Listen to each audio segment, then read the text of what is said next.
Assalamu alaikum wa rahmatullahi wa barakatuh, and welcome to Brief Conversations by Baitul Aman Mosque and Cultural Center. Before we get started, as always, disclaimers are useful that all the opinions aired in this episode are not necessarily representative of the masjid, nor is any reference to any products or services or organizations and endorsement by Baitul Aman Masjid and Cultural Center. My name is Shafiur, and today we have with us Sheikh Shafiur Rahman. Assalamu alaikum. Wa alaikum salam wa rahmatullah. Welcome, Ustad, and thank you. Jazakallah khairan for giving up your valuable time. Barakallahu feekum. To start off with, your background is very interesting. It's one that we can all relate to. You are what I would say a proper East Ender. You've grown up locally in Tower Hamlets. From my research, not too far away, Brick Lane. Brick Lane, yeah. Also, in your youth, you were somewhat of a football fanatic. Yes, I played football. I still play football. I still play football once a week, 5-a-side for exercise. I still play, alhamdulillah. You played for a team called the Stars of East End? That's right. When I encountered that, I was very inclined to bring a football just to see your skills. I could show you some. Inshallah. In terms of your family background, just to give our audience some understanding of how your situation when you were young and how you came to be where you are currently. If you don't mind me saying, your family wasn't necessarily one that was involved in the Islamic scene or scholarship per se. You didn't necessarily have a background of ulama within your family. Your father was, though, politically very active, from what I can gather.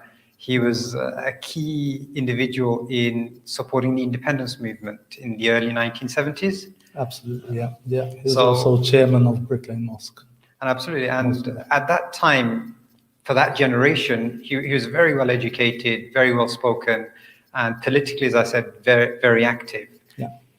You yourself, you went through the state education. I think something that we can all relate to. You went through primary school, secondary education, college, then moving on to university. Yeah. I think you completed a master's.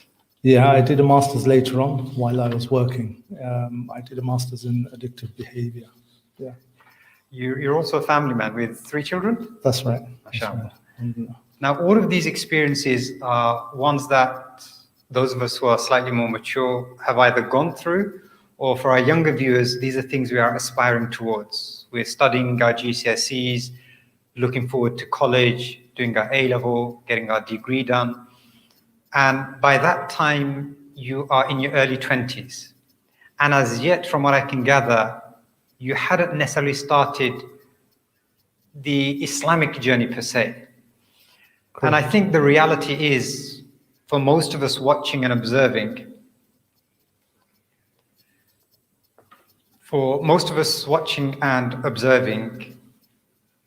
it's something that is very familiar. You then started your Islamic journey. What motivated you initially to go into Islam? Good question. And this is very related to your topic today of scholarship and learning and education. A scholar by the name of Imam Abu Hamid al-Ghazali is very famous. Most people know him. He wrote a book it's been translated in English, Remembrance of Death. It's from his Ihya Ulumuddin, I believe. I somehow came across that book. I don't remember how. I probably borrowed it from the library or something. And I read that book. It completely frightened the life out of me. I was probably 22, 23. It goes into very detailed what happens to a person as soon as they're about to die. The angel of, in English, the angel of death, and the angels come to take your soul. The 2 scenarios: if you're good, what happens? If you haven't been surrendering to Allah subhanahu wa ta'ala, what happens? And the painful torment of the soul leaving the body, what happens in the grave, what happens during the barzakh period up to the Day of Judgment.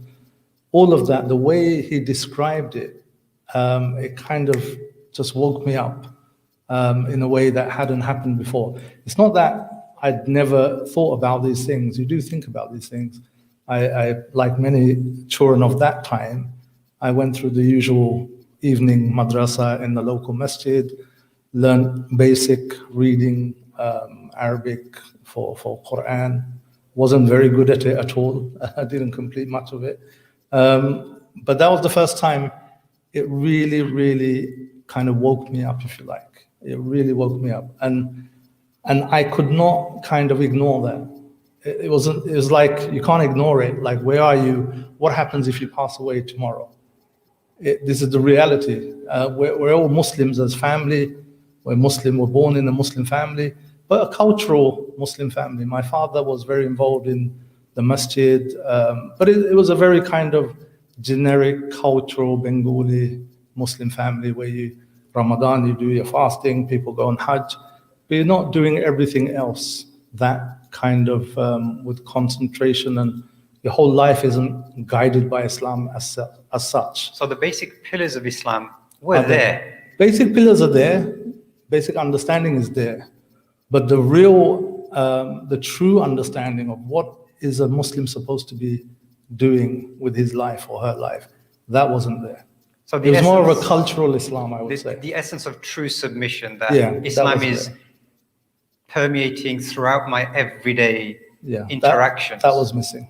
What is my purpose in life from an Islamic point of view? The fact that Islam guides you in every aspect of your life, that wasn't there. That wasn't there. And I want to emphasize this. This was happening post sort of degree. You were mature. Yeah, I was mature. You were an adult. Yeah. And this then led you to start attending various classes and dars under the supervision of Sheikh Abdul Qayyum at Islam Masjid. I think. Yeah, I started attending Islam Masjid, alhamdulillah, both Brick Lane and Islam Masjid for prayers, because I was living in Brick Lane.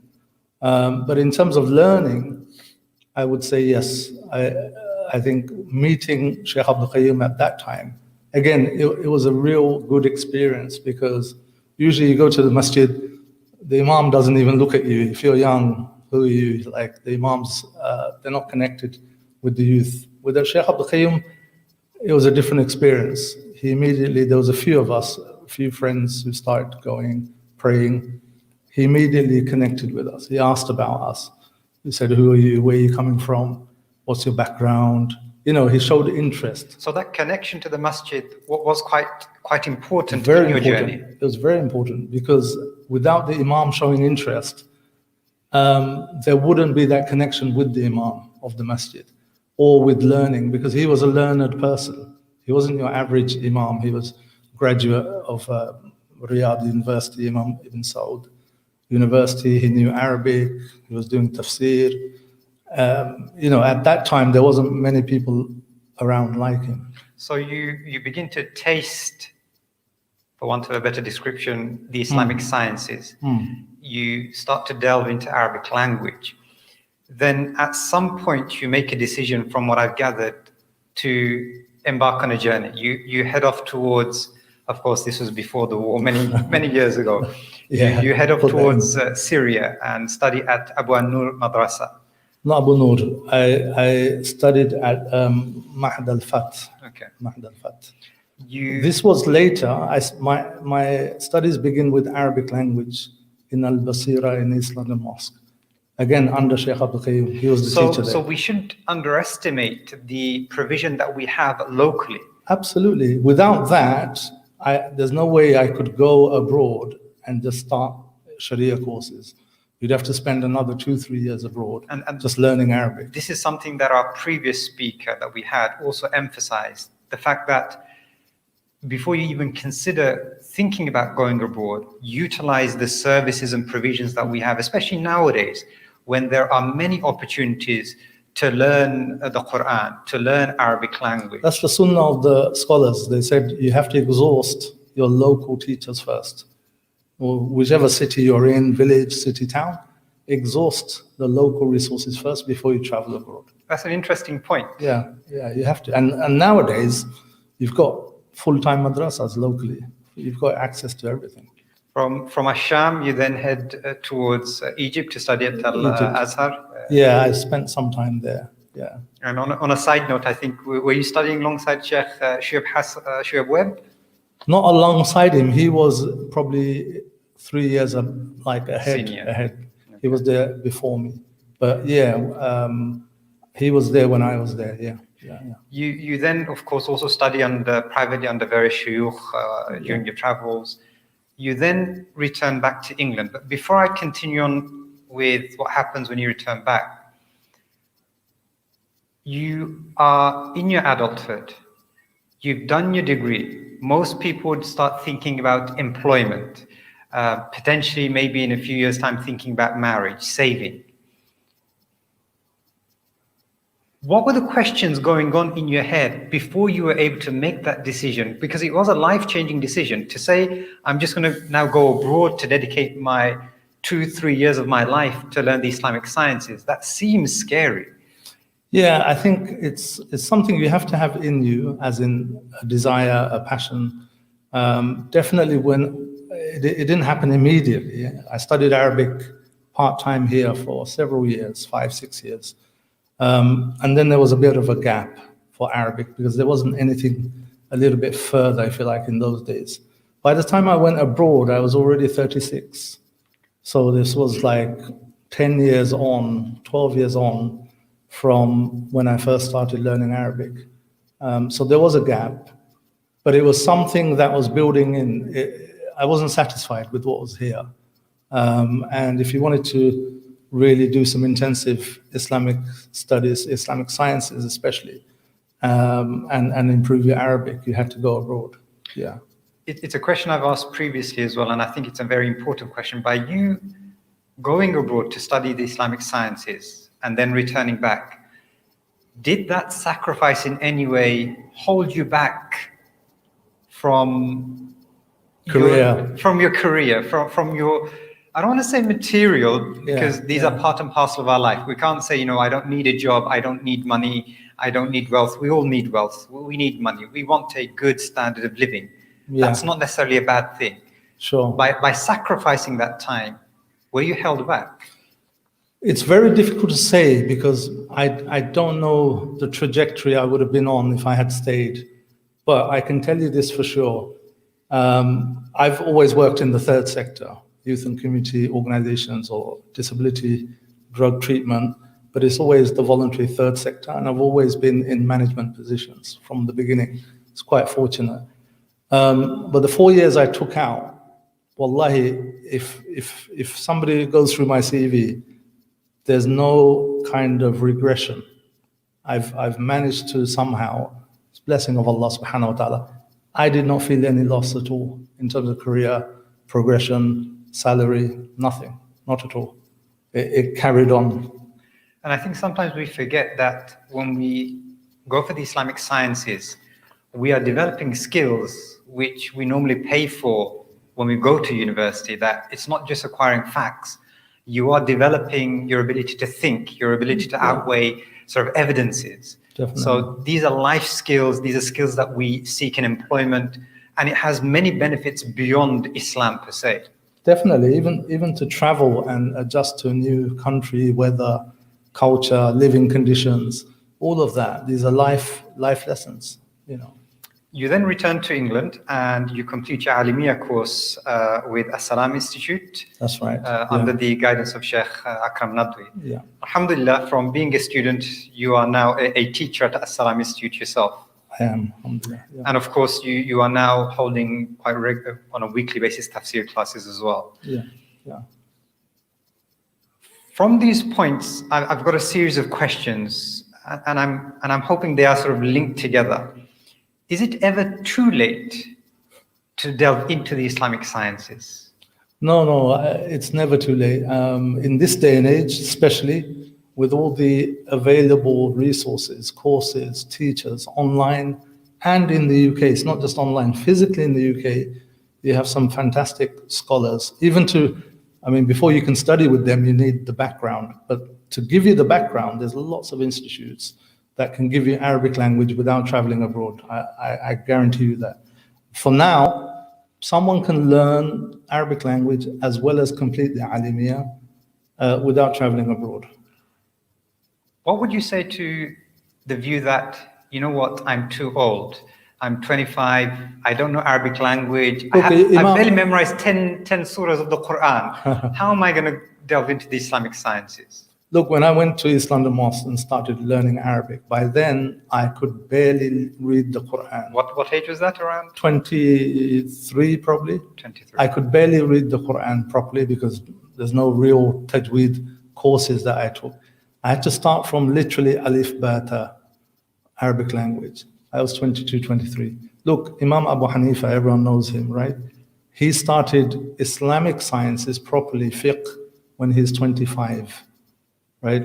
Izzuddin Abdul Salam, great scholar, he started much later. A lot of the Sahaba who learned, they were 30, 40. The Prophet obviously when he received revelation is 40. So his companions are similar age. So age never stops you learning, absolutely. In As-Salam, I had a student who passed away, rahmatullahi alayhi, last year. He was around 60. He used to travel from outside London every Sunday to come and sit with 20-year-olds on the Alimiya program. It's never too late. So this notion of that I haven't achieved or I didn't go to a madrasa. Look, madrasa, you don't have to go to madrasa to learn later on. In fact, you probably have better study skills. If you've just been through university, mainstream education, your studying skills are probably better than if you were to start straight in madrasa. So there's nothing to hold you back. And leading on from this, many of our younger viewers may be watching, and as we discussed prior to starting our recording here, that there's a lot of talent out there in our community. But a lot of those youngsters want to do good, they want to get involved, but they don't know how, or they're fearful of having to join, become a member or subscribe to a group or an organization. What's your advice to them, and specific to our daughters and sisters? I think people are rightfully kind of cautious and apprehensive about groups. But I think groups have died down now. I mean, back in the 90s, groups were really solidly ideologically based. You had to join a group, either this group or that group, to do any dawah work. But nowadays, you have much more of a choice. You can join projects, you can join organizations, you can join an institute, you can help out a charity or some other dawah program that's got to do with education or social work or whatever it is, research, So I think people have moved away from group. The groups still exist, they're still out there. But what I'm saying is nowadays, you have much more of a choice. If you wanted to do dawah work, you could do New Muslim Dawah, you could be involved in education, promoting an institute. So there's a lot more options without being in a kind of very strong ideological group. There's nothing wrong with ideological groups if somebody wanted to do that and that suits them, because different type of individuals need different types of groups for their own personal development. Some people, it may not suit them to be in a very strong ideological group, whereas other people may not do that well, just being part of a loose kind of project or network. So it depends on the individual. Look, just avoid any really strong ideological groups, because there's benefits, without a doubt, they do good work, but to discover Islam, sometimes the groups can put this kind of lens, the ideological lens, in front of you. And that distorts your understanding of Islam, because naturally each group will interpret Islam however its founders interpreted it and emphasize on those things. Whereas if you went straight to the sources, Islam is not something totally different, but you'd get a much more broader, comprehensive understanding of Islam.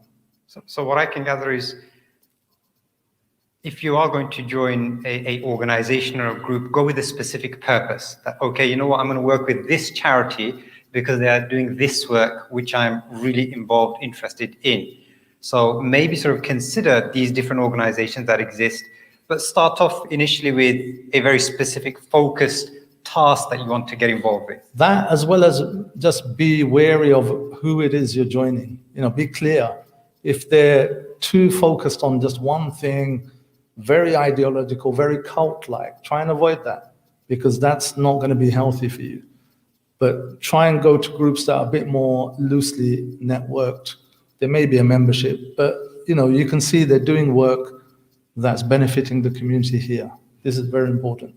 And never ever delegate your own Islamic learning to the group. You've got to have that responsibility of learning and developing. That's your responsibility as an individual. You have been for some time now holding regular tafsir classes. Alhamdulillah, yeah.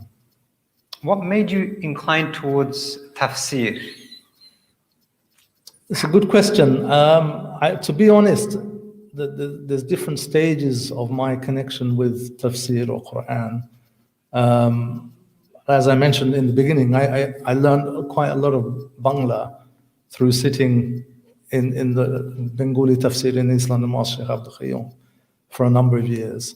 So I probably had this kind of connection from the beginning with tafsir and Quran. But I think when I came back from Egypt and then continued further studies with Sheikh Akram Nadwi, I think he also gave me a different perspective of the Quran, a very different perspective, which is also very close to what the Quran originally wants to convey, what the Quran is about. So I guess it's the sense of the most important thing, whatever you study, fiqh, usul fiqh, hadith, mustalah hadith, aqidah, all of the sciences are there, they have their purpose, but ultimately, the original pure source is the Quran. And ultimately, most people, the general public may never pick up a book on mustalah hadith, may never pick up Bukhari and the intricacies of isnad or anything else. But they must have a connection with the Quran. And the Quran is made for every individual Muslim, regardless of their level or even age. So the Quran is that universal source, universal book, which everyone needs. And its message over the centuries, in a way, it's not been lost, but all these other sciences kind of put this, not barrier, but there's layers built on top of the Quran where people don't have the access. So, people may go into, and even some scholars or groups would dissuade people from trying to understand the Quran. They say, no, you'll be misguided. You're not qualified, right? Don't go to the Quran directly. Don't pick up a translation. Only listen to scholars. So I think what's attractive, and to be honest, the tafsir thing, I was requested to do that. So I thought about it and I did it more so also for my own development. So we're finishing Surah Al-Baqarah. So last 4 years, I've gone through the tafsir of almost every single verse until the last verses now. We're on the last 10 verses. And I know I wouldn't have had the discipline to do that myself. So it's my learning as well. By having to teach others, you've been learning yourself. Absolutely. There's absolutely no way I would have had the discipline to every week read up 3-4 tafsirs on a regular basis. And just as a final question, because Isha is fast approaching, how can we personalize the Quran? I think, look, the Quran, we don't have to personalize it. The Quran is a must. It's an obligation.